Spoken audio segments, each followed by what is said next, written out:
Hello students, last व्हिडिओमध्ये आपण आपल्याला समोर स्क्रीनवर जो प्रॉब्लेम दिसतोय त्याचं प्रॉफिट अँड लॉस अकाउंटच्या फॉर्मॅटनुसार कशा पद्धतीने आपल्याला कोणकोणत्या शेड्यूलमध्ये कोणत्या आयटम येणार आहे किंवा खाली त्यांनी ज्या 4 ॲडजस्टमेंट दिल्या त्याचा इफेक्ट आपल्याला कसा दाखवायचा आहे प्रॉफिट अँड लॉस अकाउंटला ते आपण पाहिलेलं आहे, बरोबर.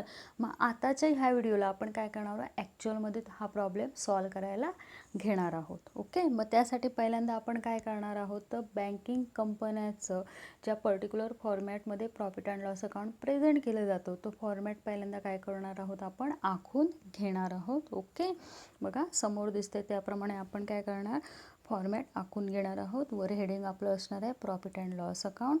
नेक्स्ट लाईनला आपल्याला कधीचं सांगितलं आहे ती तारीख दिलेली असल्यामुळे त्याचाही आपण उल्लेख करणार, for the year ended 31 March 2017. Okay, format आपण कसा आखणार आहोत, पहिला कॉलम आपला पर्टिक्युलर असणार, सेकंड कॉलम शेड्यूल नंबर असणार, तिसरा कॉलम आपला अमाऊंटचा असणार. ओके, त्यानंतर पुढचं फर्स्ट एकूण 4 पार्टमध्ये आपण profit and loss account present करतो बँकिंग कंपनीचं. पहिला भाग हा इन्कमचा असतो, त्याच्या अंडर इंटरेस्ट अर्न हा आपला किती नंबरचा शेड्यूल असतो, 13 नंबरचा शेड्यूल असतो. अदर इन्कम हा किती नंबरचा शेड्यूल असतो, आपला 14 नंबरचा शेड्यूल असतो. त्यानंतर सेकंड भाग हा आपला कोणता असतो, एक्सपेंडिचर. ओके, मग त्याच्या अंडर एकूण 3 आयटम येतात. इंटरेस्ट एक्सपेंडेड हा किती नंबरचा शेड्यूल होणार आपला, 15. ऑपरेटिंग एक्सपेन्सेस किती नंबरचा शेड्यूल, 16 नंबरचा. प्रोव्हिजन अँड कॉन्टिजन्सी सेपरेटली आपण दाखवतो. ओके, त्यानंतर तिसरा भाग आपला कोणता असतो, प्रॉफिट अँड लॉस अकाउंटचा, ज्यामध्ये पहिल्यांदा कोणता प्रॉफिट येणार, तर करंट इयरचा. बघा हेड 9 काय आहे बघा, net profit or losses for the year. म्हणजेच जो पहिला इन्कमचा भाग आहे त्याच्या टोटलमधनं सेकंड एक्सपेंडिचरचा जो भाग आहे त्याची टोटल मायनस करणार, जे कॅल्क्युलेशन करून येणार ते आपलं कुठलं दिसणार आहे, प्रॉफिट अँड लॉस अकाउंट जो तिसरा पार्ट आहे त्याच्या अंडर पहिला दिसणार आहे. म्हणजेच थोडक्यात करंट इयरचा प्रॉफिट किंवा लॉस आपण इथे दाखवणार आहोत. ओके, नेक्स्ट लाईनला profit or loss brought forward, म्हणजे जर लास्ट इयरचा आपल्याला प्रॉफिट अँड लॉस अकाउंटचा बॅलन्स दिला असेल तर तो आपण इथे घेणार आहोत. ह्या प्रॉब्लेममध्ये आपल्याला ऑलरेडी त्यांनी दिलेला आहे, म्हणजे तो जो आपल्याला सेकंड लास्ट दिला आहे बघा item, profit and loss account कधीचा आहे तो 1 एप्रिल 2016चा. हे जे 2 लाख आहेत ते आपले कुठे दिसणार आहेत, ह्या लाईनला दिसणार आहेत. ओके, क्लिअर झालं आहे. आता नेक्स्ट चौथा भाग कोणता असतो, तर तो ॲप्रोप्रिएशनचा असतो. ॲप्रोप्रिएशनमध्ये काय होतं, ट्रान्सफर टू स्टॅट्युटरी रिझर्व. आपल्याला प्रॉब्लेममध्ये सांगितलं आहे स्टॅट्युटरी रिझर्वला करंट इयरच्या नेट प्रॉफिटच्या किती टक्के सांगितलं आहे, 30%. ओके, म्हणजे इथे आपल्या फॉर्मॅटला ट्रान्सफर टू स्टॅट्युटरी रिझर्व इथे किती दिसणार आहेत, करंट इयरचा जो प्रॉफिट असणार आहे त्याच्या 30%. ओके, त्यानंतर ट्रान्सफर टू अदर रिझर्व, आपल्याला अदर रिझर्व म्हणून कोणाला ट्रान्सफर करायला सांगितले आहेत त्यांनी, 5% रेव्हेन्यू रिझर्वला, ते इथे दिसणार आपले अदर रिझर्वला. ओके, आणि नेक्स्ट ट्रान्सफर टू गव्हर्नमेंट और प्रपोज डिव्हिडंड. आता प्रपोज डिव्हिडंडसुद्धा आपल्याला प्रॉब्लेममध्ये त्याने दिलं आहे बघा, एकदम शेवटचा आयटम त्याने दिलेला आहे इन्फॉर्मेशनमध्ये, डिव्हिडंड ऑन शेअर 50,000, ते कुठे दिसणार आहे, त्याचं प्रपोज डिव्हिडंड म्हणून इथे दिसणार. ओके, आणि हे कॅल्क्युलेशन करून जो काही शिल्लक राहणारा बॅलन्स असणार तो आपण कोणाला दाखवणार, balance carry to balance sheet. Okay, clear झालं आहे. आता ॲक्च्युअलमध्ये आपण काय करूया, शेड्यूल आखून घेणार आहोत आणि कॅल्क्युलेशन स्टार्ट करणार. ओके, मग त्यासाठी पहिला कोणता शेड्यूल आपण आखून घेणार आहोत, तर इंटरेस्ट अर्न. ओके, समोर तुम्हाला दिसते त्याप्रमाणे मी आखून घेतलेलं आहे. Schedule number 13 interest earn. आता त्याच्या अंडर कोणकोणते आयटम येतात प्रॉब्लेममधले, तर आपण आधी प्रॉब्लेममध्ये बघूया कोणते येणार ते. ओके, पहिला आयटम कोणता येतो आहे बघा, आपला पहिला आयटम आपला interest on balance with RBI 2 lakh हा येणार 13 नंबरच्या शेड्यूलला. त्यानंतर इंटरेस्ट रिसिव्ड ऑन लोन हा सेकंड नंबरला येणार. त्याच्यानंतर काय येणार, डिस्काउंट ऑन बिल डिस्काउंटेड हा 3 नंबरला येणार. त्याच्यामध्ये ॲड करणार rebate on bill discounted 5 lakh.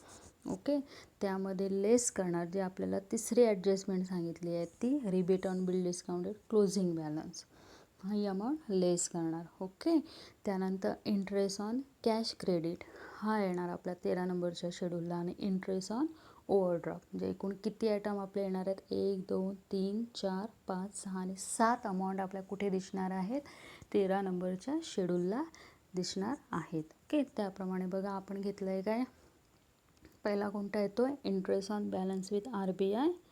Okay, त्यानंतर interest received on loan, discount on bill discounted, त्यामध्ये ॲड केलं आहे रिबेट ऑन बिल डिस्काउंटेड. हा कोणता बॅलन्स आहे, ओपनिंगचा. ओके, जो आपल्याला प्रॉब्लेममध्ये दिला आहे. त्यानंतर त्यामधून लेस केला आहे आपण rebate on bill discounted 3 lakh. हा क्लोजिंग बॅलन्स आहे रिबेट ऑन बिल डिस्काउंटेडचा, जो आपल्याला ॲडजस्टमेंटमध्ये दिला आहे. ओके, मग हे 14,60,000 डिस्काउंट ऑन बिल डिस्काउंटेड होतं.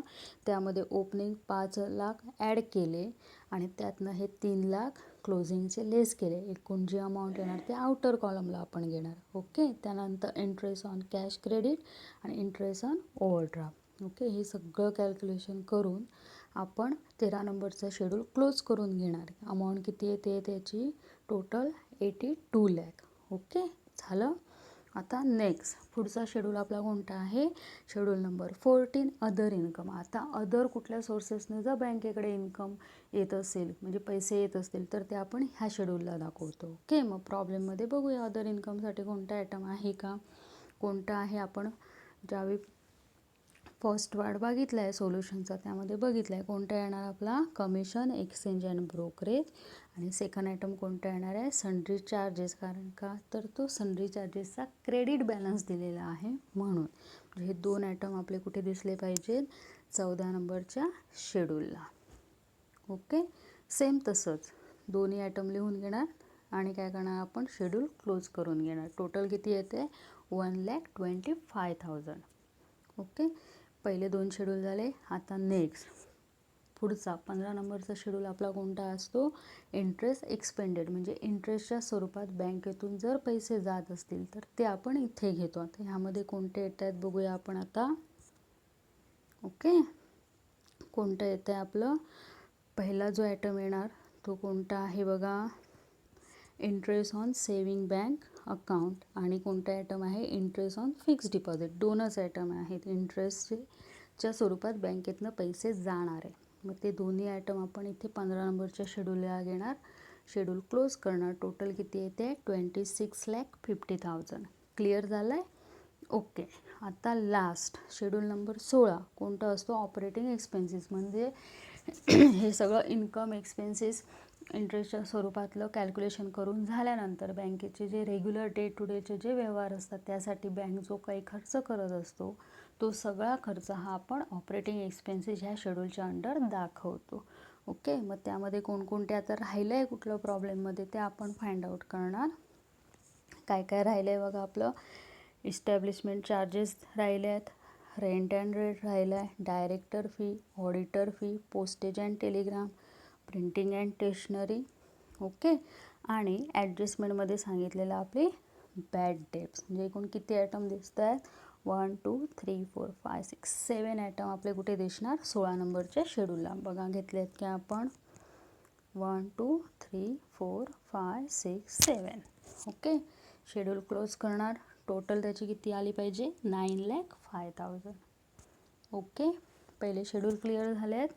मग आता हे जे शेड्यूल आहेत ते सगळ्या शेड्यूलच्या अमाऊंट आपण कुठे करणार आहोत, आपला जो हा फॉर्मॅट आहे.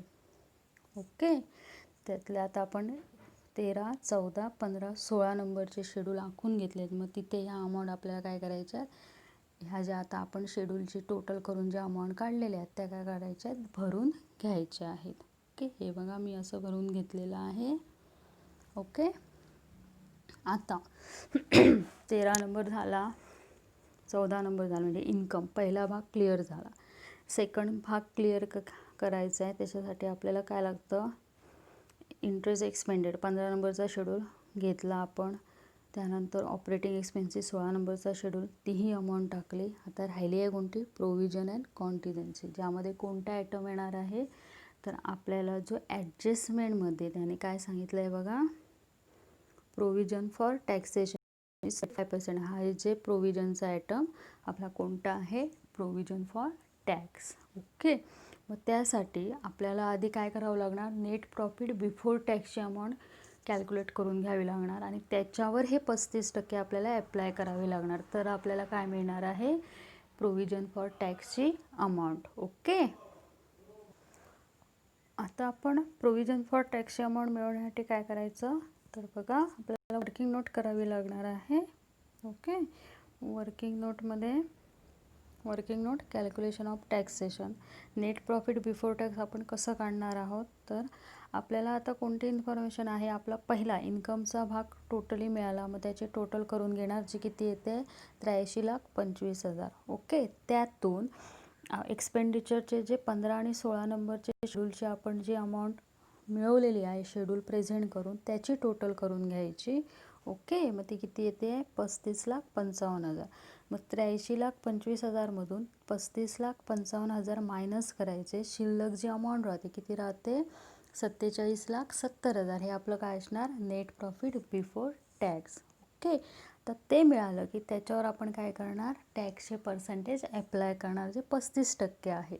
मग 47,70,000च्या 35% कॅल्क्युलेट केले तर किती होतात, 16,69,500. हे आपले काय आहे, टॅक्स आहे. आणि नेट प्रॉफिट आफ्टर टॅक्स आपल्याला लगेच मिळणार, किती मिळतं आहे ते 31,05,00. ओके. मग आता हे जे टॅक्सची अमाऊंट आपण काढली आहे ते आपण आता इथे भरून घेणार आहोत. कोणतं आहे आपलं, प्रोव्हिजन अँड कॉन्टिजन्सीमध्ये आपण आता ही टॅक्सची जी 16,69,500 अमाऊंट आहे ती काय करणार, इथे भरून घेणार. ओके. ती भरली की आपण नेक्स्ट लाईनला काय करणार, सेकंड पार्ट जो आहे एक्सपेंडिचरचा त्याची टोटल करणार आणि त्यानंतर तिसऱ्या पार्टचा जो नेट प्रॉफिट आहे तो आपण आता इथे कॅल्क्युलेट करून घेणार आहोत. ओके. इथे बघा सेकंड पार्टची टोटल केली. मग आता सरळ फर्स्ट पार्ट 83,25,000मधनं 52,24,500 मायनस करणार.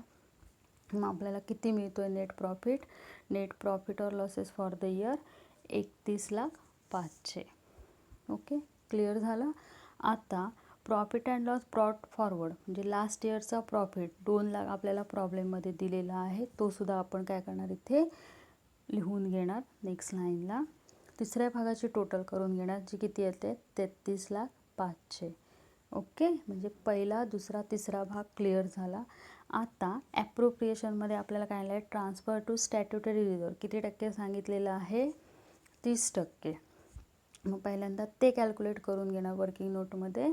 स्टॅट्युटरी रिझर्व कॅल्क्युलेशन, करंट इयरचा जो प्रॉफिट आहे त्याच्यावर हे 30% ॲप्लाय करायचे. किती येतात 9,30,150. ओके.